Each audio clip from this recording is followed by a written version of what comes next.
안녕하세요. 떠드는 사람입니다. 잘들 계셨나요? 떠드는 사람 266화는 척의 일생에 대해서 떠들어 보도록 할게요. 척의 일생은 영화 자체가 어떤 묘한 장치들을 많이 갖고 있긴 했지만, 막 그 특유의 어떤 특정 감정이 막 올라오는 것까진 아니었어요. 물론 이 영화를 되게 만족해 하시고, 뭐 어떤 그런 슬픔이나, 어떤 기분, 이런 것들을 느끼신 분들도 많은 것 같긴 했지만, 음, 근데 어쨌든 영화의 소재나 메시지 같은 것들은 한 해를 마무리할 때, 혹은 한 해를 시작할 때, 이야기해 볼 만한 것들로 충분할 것 같아서 떠드는 사람 266화에서 한번 떠들어 보도록 하려고 합니다. 영화는 1막, 2막, 3막 이렇게 세 개의 섹션으로 나눠져 있는데 시작을 3막부터 해요. 그러니까 거꾸로 간다는 이야기죠. 3막, 2막, 1막 이렇게 거꾸로 가는데 왜 이런 방식을 택했는지는 차차 이야기하면서 풀어보기로 하고 3막부터 이야기를 해볼게요. 영화의 시작인 3막은 어떤 마을이 나옵니다. 그 마을을 통해서 이제 세상이 종말을 맞이했음을 보여줘요. 그래서 TV의 뉴스에서는 계속 종말 이야기만 쏟아져 나오고 자연이나 도시나 뭐 그냥 눈에 보이는 모든 것들이 무너져 내려요. 하늘에 별도 없어지고. 그래서 사람들은 진짜 종말이 오는구나. 이제 우리가 얼마 안 있어 다 죽는구나. 이런 생각을 하니까 일상을 떠나서 뭐 누군가를 찾아 떠나거나 아니면은 원래 있던 곳에 남거나 아니면 그냥 혼자가 돼서 그냥 멍을 때리거나 자기가 생각하던 그 나름의 각자 나름의 종말을 맞이하게 되는데 그런 날들이 이어지는 어느 날부턴가 계속해서 척이라는 이름과 그 사람의 얼굴이 이곳저곳에 계속해서 등장을 합니다. 찰스 크란치 씨에게 감사드립니다. 근사한 39년에 대해 고마웠어요, 척. 이런 문구가 함께 노출되기 시작을 한 거예요. 그래서 사람들은 궁금해하기 시작을 하죠. 도대체 척이 누군데? 하도 여기저기서 그 이름과 문구와 얼굴들이 쏟아져 나오니까 이 척이라는 사람의 얼굴과 이 이름이 인류 최후의 밈이지 않을까 하는 말까지 나올 정도로 정말 온갖 곳에서 그의 이름과 얼굴이 노출됩니다. 근데 뭐 영화 속의 사람들뿐만이 아니라 영화를 보고 있는 관객들마저도 궁금해지는 거예요. 그래, 그래서 척은 누군데? 척이라는 남자를 이렇게 노출시키는 이 세계관은 대체 무슨 세계관이야? 이거 블랙미러야? 막 이렇게 궁금하게 됩니다. 결론부터 말하면 산막에서 우리가 본 그 세계는 이 척이라는 인물이 만든 세계예요. 좀 더 정확히 얘기하자면 그 척의 무의식이 만들어낸 세계죠. 그니까 뭐 이런 거예요. 우리가 꿈을 꾸잖아요. 근데 꿈에서 막 처음 만나는 얼굴이야. 난 저 사람 생전 처음 봤어. 한 번도 본 적 없는 얼굴인데 정말 정말 초면인데 근데 저 사람이 누군지 알 것 같은 건 거예요. 막 알아보겠고, 저 사람이 누군지 알겠고, 친한 것 같고, 막 뭔가 아련하기도 하고, 뭐 그런 적 있지 않으세요? 근데 그건 꿈에서 나오는 사람들이 전부 그냥 다 생으로 그냥 만들어지는 게 아니라 내가 지금까지 살면서 한 번쯤은 봤었을 사람, 그리고 마주쳤었을 얼굴들, 그런 것들 중심으로 나오는 거거든요. 그러니까 0.0001초 스쳐 지나갔더라도 내 뇌리에 남아있다면, 내가 의식하지 못했더라도 그게 내 뇌리에 남아있다면 그런 얼굴들이나 그 얼굴들을 섞어서 만든 또 다른 얼굴들이 내 꿈에 나오는 거예요. 그래서 초면인데도 불구하고 내 뇌리에 남아있기 때문에, 내 기억에 남아있기 때문에 나한테는 낯이 익은 거야. 우리가 산막에서 본 그 사람들도 척에게는 마찬가지의 인물들입니다. 영화를 계속 보다 보면 3막에 등장했던 사람들이 1막과 2막에 간간히 등장하는데 혹시 알아보셨나요? 그냥 쓱 지나가는 사람으로 등장하기도 하고 어떤 특정 역할을 가지고 등장하기도 하고 뭐 여러 가지 모습으로 등장을 해요. 그러니까 이 얘기는 뭐냐면 3막의 그 세계에 등장하는 사람들은 척이 살아가는 동안 만나왔던 모든 사람들인 거예요. 그러니까 척이 기억하든 기억하지 못하든 인지했든 인지하지 못했든 그의 뇌리에 남겨진 그 모든 사람들과 그 모든 상황들 그리고 그 모든 세계들이 만들어낸 세상인 겁니다. 이 영화가 3막부터 1막까지 거꾸로 가는 구조인 건 이 때문이에요. 3막의 세상을 일단 보여줘. 그래서 3막의 세상이 어떤 세상인지, 어떻게 만들어진 건지, 그걸 역으로 관객들이 발견하기를 바라는 거예요, 이 영화는. 이미 생명이 끝난 사람에 대한 걸 보여준 다음에, 그래서 이 사람의 인생이 어떤 순간으로 만들어졌는지를 토막토막 하나씩 꺼내서 보여주는 방식을 선택한 건데, 저는 이 방식이 참 장례식 같다는 생각을 해봤습니다. 그러니까 내가 뭔가 장례식을 참여하고 있다는 느낌? 그러니까 이런 거예요. 내가 장례식을 참여를 했는데 장례식이 다 끝났어요. 그래서 갈 사람은 다 갔어. 근데 내가 고인의 가족 집을 따라가요. 그래서 고인의 가족들과 함께 고인의 생전 사진들을 다 같이 함께 보는 거예요. 그래서 각자 고인과의 기억들을 하나씩 토해내는 거죠. 이미 이 사람은 죽었지만 사진을 한 장 한 장 넘기면서 그래, 내가 이때 이 사람이랑 이런 일이 있었어. 이 사람 그때 진짜 웃겼는데. 이 사람 그때 진짜 멋있지 않았냐? 아, 나 그때 얘랑 엄청 싸웠잖아. 나 진짜 화났었어. 뭐 이런 류의 이야기들을 서로 함께 뱉으면서 공유하는 거예요. 고인의 일생에 대해서 회고하는 거죠, 다 같이. 그의 일생이 무엇으로 채워져 있었는지는 그들의 대화에서 엿볼 수 있을 거예요. 그가 어떤 업적을 남겼다? 그런 게 중요한 게 아니라 그의 일생이 무엇으로 채워져 있었는지를 이런 소소한 일상들의 대화를 통해서 엿볼 수 있는 건 거죠. 3막이 끝나고 2막으로 넘어가면 버스킹하는 장면이 나옵니다. 길거리가 있어요. 거기에 한 여성이 드럼을 세팅하고 버스킹을 합니다. 근데 뭐 이렇게 자기의 버스킹을 그렇게 사람들이 구경을 하진 않아요. 근데 저 멀리서 누가 봐도 비즈니스맨의 옷차림을 한 어른 버전의 척이 다가오기 시작합니다. 그래서 드러머는 드럼 연주를 해요. 그 남자를 보면서, 척을 보면서. 근데 뭔가 묘하게 자신의 드럼 연주에 이 남자가 반응을 하는 것 같은 거죠. 뭔가 건조하기만 했던 그의 표정과 딱딱한 것 같기만 했던 그의 몸이 서서히 조금씩 풀리기 시작하더니 이 리듬, 드럼 리듬 하나로 서로 교류를 하기 시작합니다. 서로 막 말을 맞춘 것도 아니에요. 그냥 춤을 추는 사람을 보고 리듬을 맞추고 그 리듬을 듣고 또 춤을 맞추고 그래서 그걸 본 사람들이 주변에 몰리기 시작을 합니다. 드러머는 기쁘죠. 자기 연주에 이렇게 춤춰주는 사람이 있는데 심지어 관중까지 몰렸어. 그러니까 기쁘지 않을 리가 없잖아요. 척은 그 몰려있는 사람들 중에 흐느적거리며 춤을 추고 있는 한 여자에게 다가갑니다. 그리고 그 여자에게 이리 와요 자매요. 나와 함께 춤을 춰요. 이렇게 여자를 자연스럽게 이끌고 나와서 함께 춤을 춰요. 2인조 댄스 정말 잘 추거든요. 그래서 그 춤추는 장면 자체가 이막에 상당한 지분을 차지하는데 꽤 길게 나와요.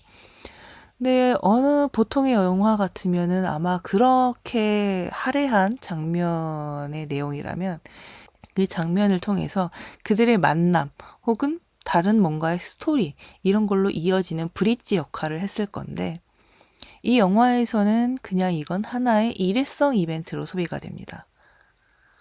이 영화에서는 그 일회성 이벤트가 더 중요한 역할을 하고 있거든요.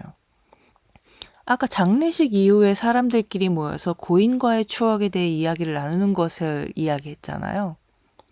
그 이야기에 등장하는 추억들은 대부분 다 소소한 이야기들일 겁니다.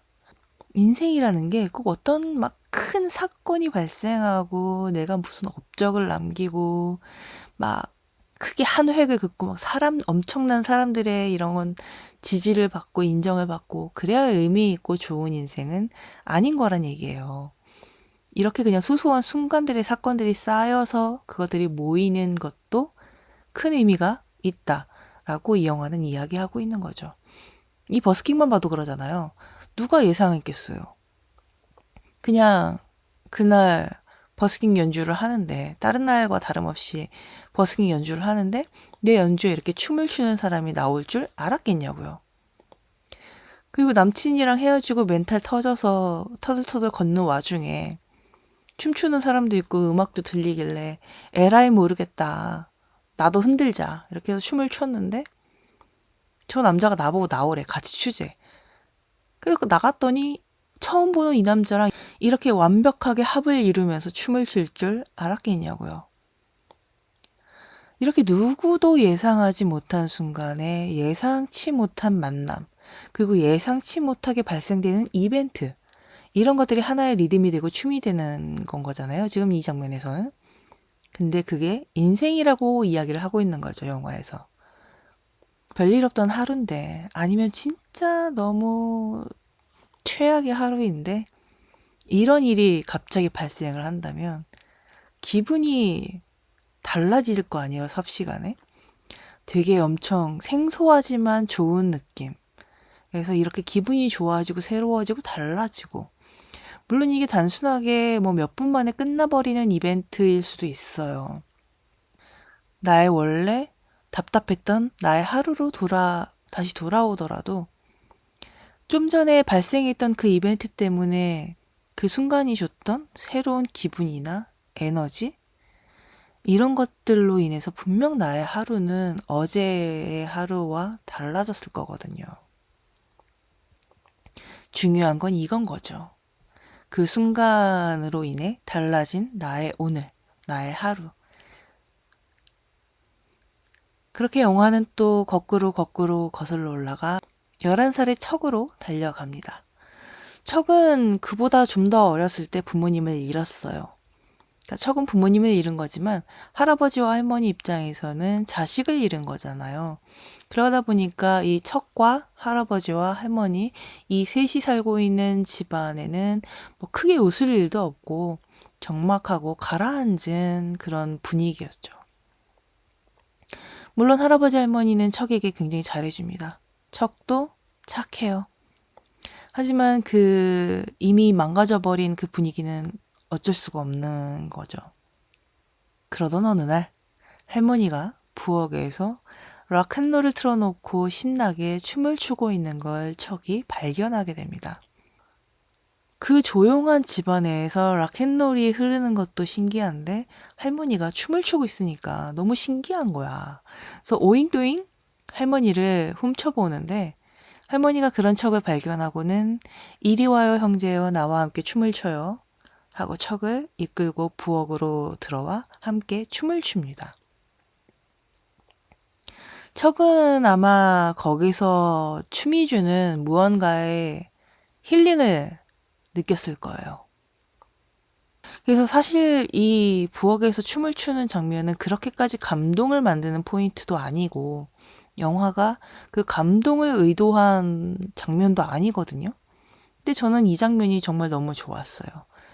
만약 누군가 저에게 너 척의 일생에서 가장 좋은 장면이 뭐였냐? 라고 묻는다면 두 번 생각 안 하고 저는 바로 이 부엌에서 할머니와 척이 춤을 추는 장면이라고 말할 거예요. 그러니까 아까 그 길거리에서 춤을 췄던 것과 약간 일맥상통한 부분입니다. 막 내 인생이 엉망인 것 같은 날에 계속 일이 꼬이고 될 일도 안 되는 날인데 갑자기 별 이유 없이 웃게 되는 순간이 발생한다면 물론 그 순간이 그 웃음이 내 문제를 해결해 주진 않아요. 아무것도 해결 안 됐어. 여전히 난 힘들고 엉망이지만 그거 한번 웃었다고 기분이 조금 텐션이 달라지는 거거든요. 어? 나 아직 살아있네? 나 좀 괜찮은 건가? 생각보다? 아, 좀 그래도 숨 좀 돌릴 것 같다. 이런 걸 느끼게 되면 이 사람의 머리가 깨어나는 느낌이 들거든요. 그러면서 조금 더 긍정적이게 회로가 돌아갑니다. 그래서 저는 이 부엌에서 춤을 추는 장면이 그런 위로를 주는 장면이라고 생각을 했어요. 그리고 이때 척이 그걸 경험했기 때문에 어른의 척이 드럼 비트에 자신의 몸을 맡겨 춤을 추고 누군가를 데리고 나와 함께 춤을 추는 것까지 전부 연결이 되면서 한 번에 설명이 되는 거예요. 저 회사원이 왜 갑자기 저렇게 춤을 추는 거야? 그런 질문이 아니라, 아, 쟤는 원래 저게 일상이구나. 그렇게 되어버리는 거죠. 사실 뭐 그들이 춤을 얼마나 췄고 그래서 그 뒤로 그들이 뭘 했는지 그런 건 중요하지 않아요. 중요한 건 그 순간이 그들에게 더할 나위 없이 좋은 기억, 좋은 추억으로 남았을 거라는 거죠. 그런 기억들이나 추억이 많아지면 그 인생은 좋은 인생이 되는 거 아니겠어요? 내가 막 뭐 엄청 큰 빅 이벤트를 성공리에 치르고 어쩌고 저쩌고 하는 것보다 이렇게 소소하고 자잘한 것들이 많으면 되새길 것도 많고 안주거리 삼을 것도 많고 그리고 이제 그런 이야기들을 함께 나눌 이제 그런 포인트들이 많아지니까 그런 걸 함께 나눌 사람들도 많아지잖아요.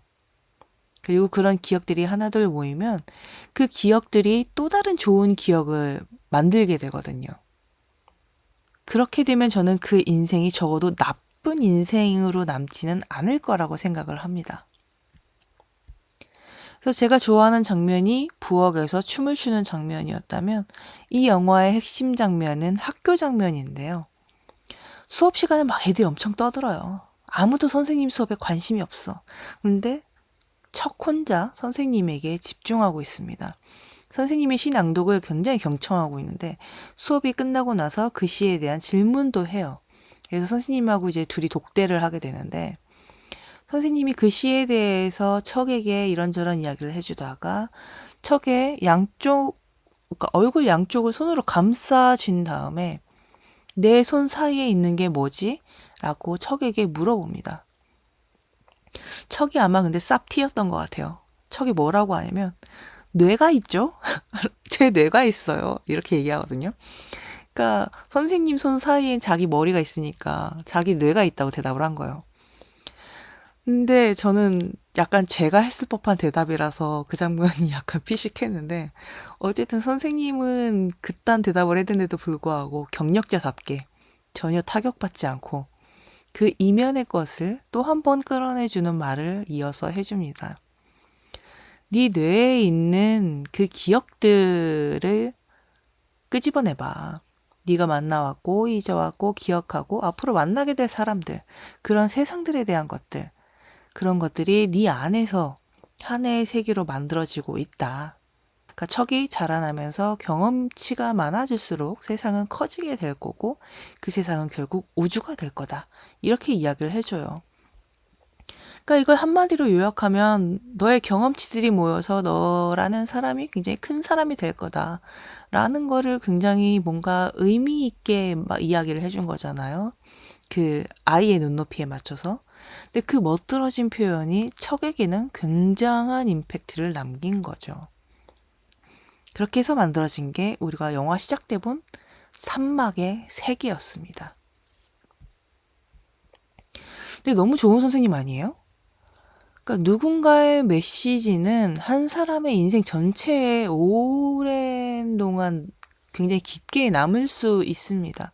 근데 보통은 그런 대상 선생님들이거든요. 왜냐면 사람이 살면서 부모님 다음으로 어린 시절에 오랜 시간을 보내는 건 선생님이니까요.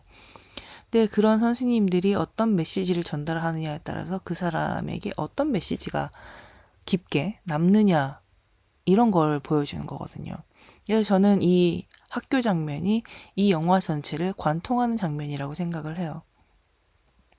그러니까 선생님이 말하는 그 우주는 초능력이라거나 거대한 어떤 어불적한 그런 것들이 아니라 이렇게 마음속에 남는 문장 하나, 그리고 기억 하나, 이런 것들이 모여서 만들어진 하나의 세계라는 거예요.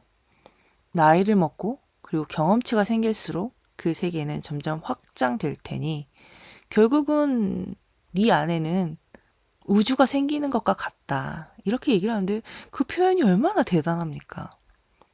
내 안에 우주가 있대. 만약 제가 어렸을 때 그 얘기를 들었다면 나는 나 자신을 초라하다고 단 한순간도 생각할 수 없을 것 같아요. 내 안에 우주가 있다는데? 내가 어떻게 초라해?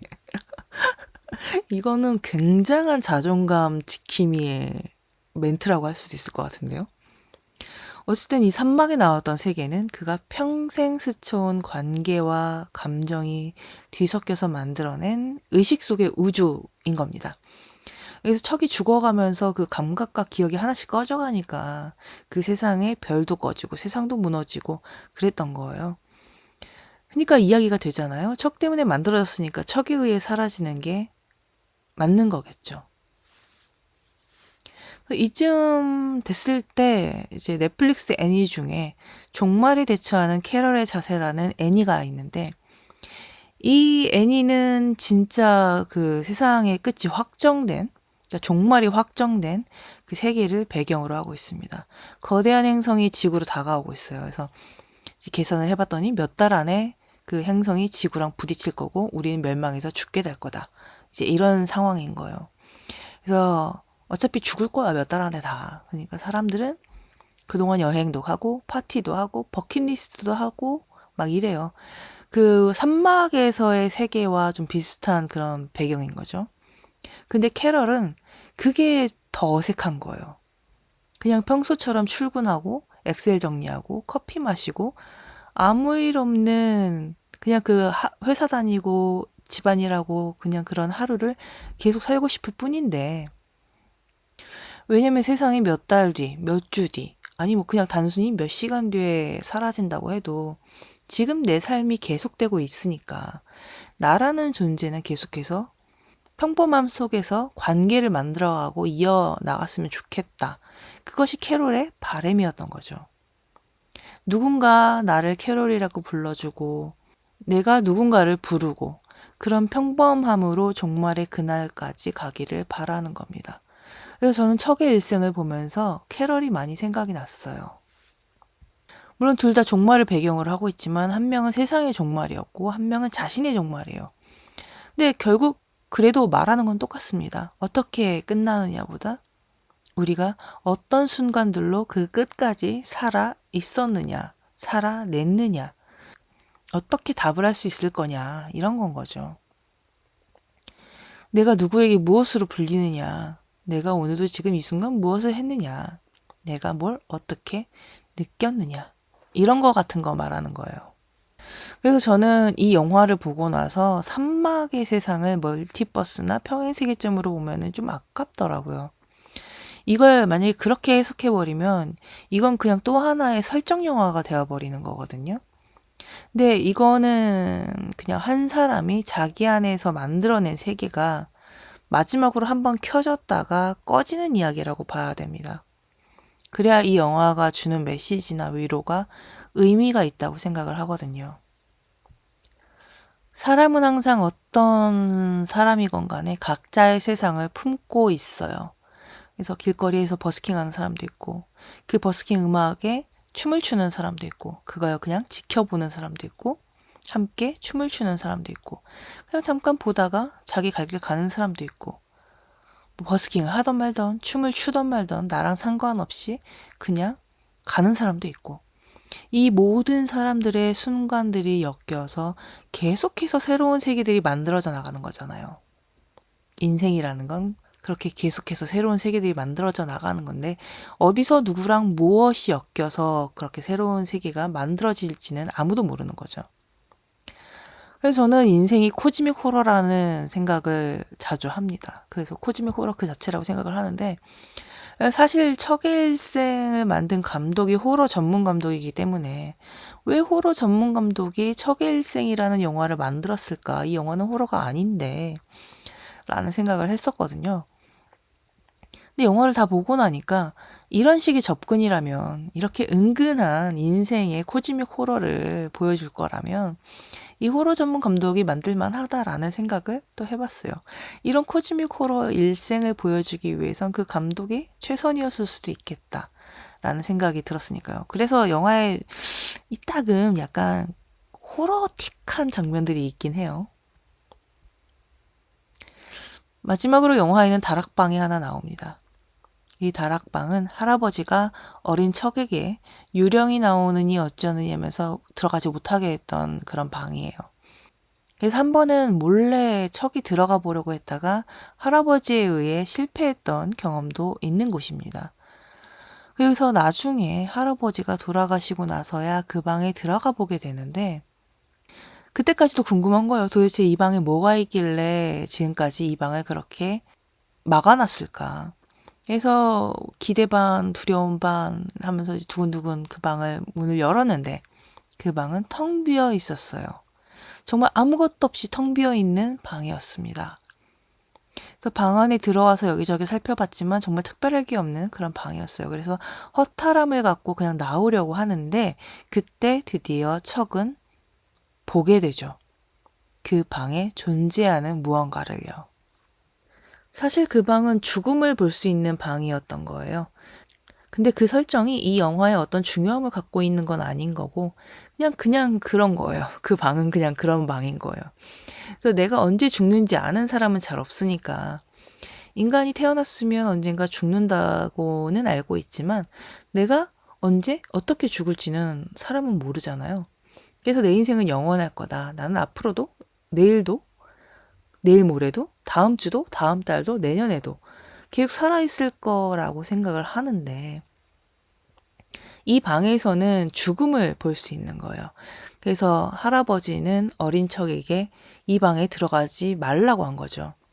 왜냐면 이미 척은 부모를 잃었잖아요. 그래서 죽음이라는 사건을 한번 겪었기 때문에 이 방에서 또 다른 죽음을 목격하게 되면 너무 어린 나이에 그 죽음이라는 트라우마를 안고 어렵게 힘들게 그렇게 성장하게 될까봐 걱정을 했던 거죠. 그래서 척을 보호한 거예요. 그러다 결국은 본인이 본인의 죽음을 목격하게 되긴 했지만요. 그래서 척도 결국은 다락방에서 자신의 죽음을 보게 됩니다. 정확히 몇 년, 몇 월, 며칠인지 뭐 이런 건 알 수는 없지만 이제 대략 외모를 보면 알 수 있잖아요. 대략 언제쯤이겠구나. 그 정도의 정보는 갖게 되는데, 그러니까 살다 보면 언젠가는 알게 될, 정말 늦게 알게 될 그런 정보를 척은 미리 알게 된 거예요. 언제 종말이 올지 사람들이 알고 나서 보여주는 갖가지 모습들처럼, 그러니까 척도 자신의 종말까지, 그러니까 자신이 죽을 때까지 남은 인생을 어떻게 보낼지 고민을 많이 했겠죠. 내가 대충 이때쯤까지 죽을 거니 그때까지는 뭐 어떻게 살아봐야겠다. 뭐 이런 고민들을 했을 거잖아요.